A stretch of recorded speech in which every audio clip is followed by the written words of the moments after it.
choose our socks for success in all endeavors. Fortunes rises from the heel, and good luck for life. Good morning. Today is Saturday, March 29, 2025. Today in history, 134 years ago today, French painter Georges Seurat passed away. His representative works include Sunday Afternoon on the Island of La Grande Jatte and The Baths of Anil. Seurat adhered to certain principles of Impressionism, focusing on portraying contemporary life and landscapes while paying close attention to the effects of light and shade. His innovative use of pointillism, a technique involving the use of tiny dots of color, earned him recognition as a pioneer of abstract painting in the 20th century. Welcome to today's Ching Chow Morning News. Let's start with political updates.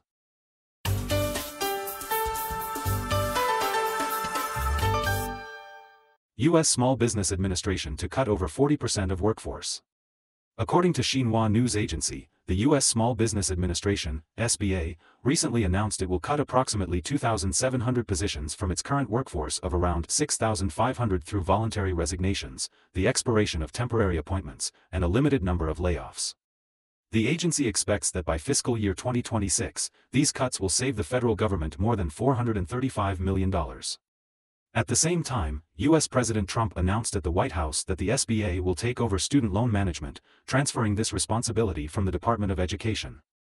Trump signed an executive order on March 20, directing Secretary of Education McMahon to take necessary steps to promote the closure of the Department of Education and return Education Management Authority to the states.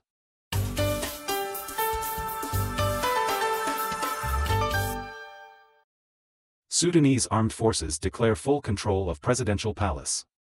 According to Xinhua News Agency, the Sudanese armed forces recently announced that they have fully taken control of the presidential palace in central Khartoum.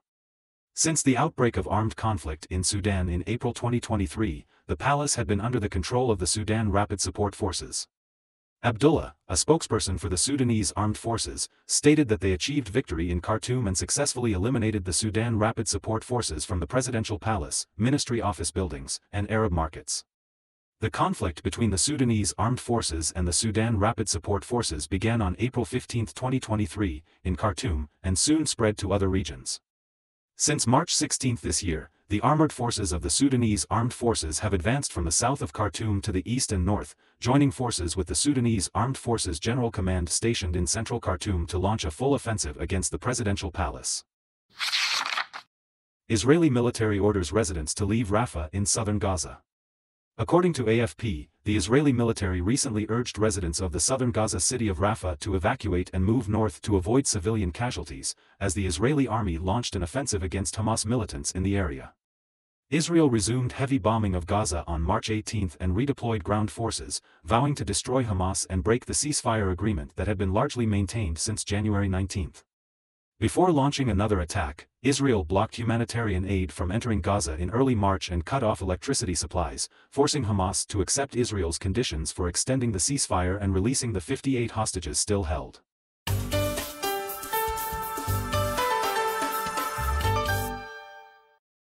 Geely officially enters Vietnamese market.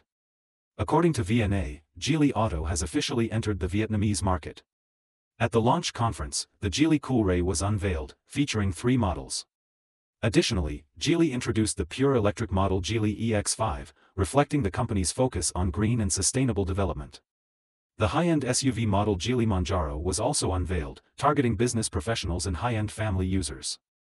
Geely Auto has announced that its sales and service network will initially consist of 15 authorized dealers and 15 experience centers across Vietnam, with plans to expand to 50 dealers by 2025. Previously, Geely partnered with Tasco Auto to build an automobile assembly plant in Tay Binh Province, Vietnam, with the first batch of assembled models expected to be delivered in 2026.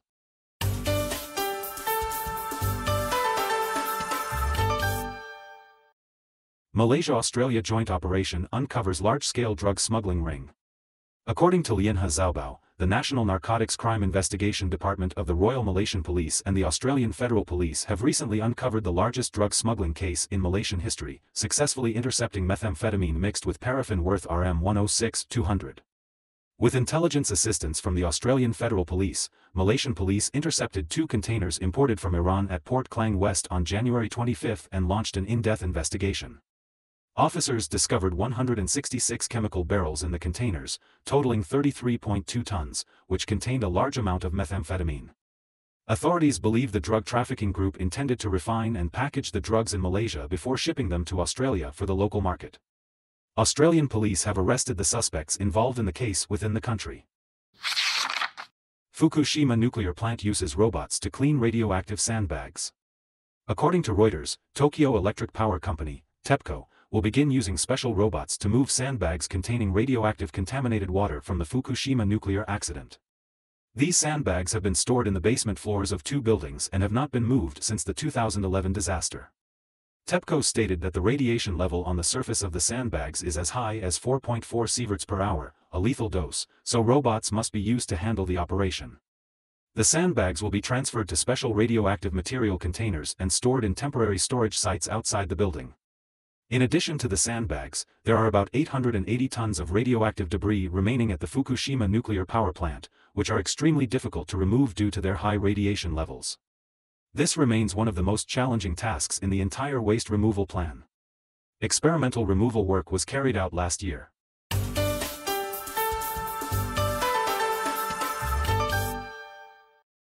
Kirsty Coventry elected new IOC president. According to Greek news, Kirsty Coventry was elected as the president of the International Olympic Committee, IOC, at the 144th IOC General Assembly held in Greece. She became the first female president of the IOC and the first president from Africa. Born in 1983 in Zimbabwe, Coventry is a gold medalist in the women's 200-meter backstroke at the 2004 Athens Olympics and the 2008 Beijing Olympics. She became an IOC member in 2013 and served as the chairman of the IOC Athletes Commission. Currently, she is a member of the IOC Executive Committee, chairman of the IOC Dakar Youth Olympic Games Coordination Committee, and chairman of the 2032 Brisbane Olympic Games Coordination Committee. According to Tsilian Press, glass prices have surged recently, with the main contract closing up 6.07%. That's all for today's Qing Chao Morning News. Thanks for watching. Join us at the same time tomorrow.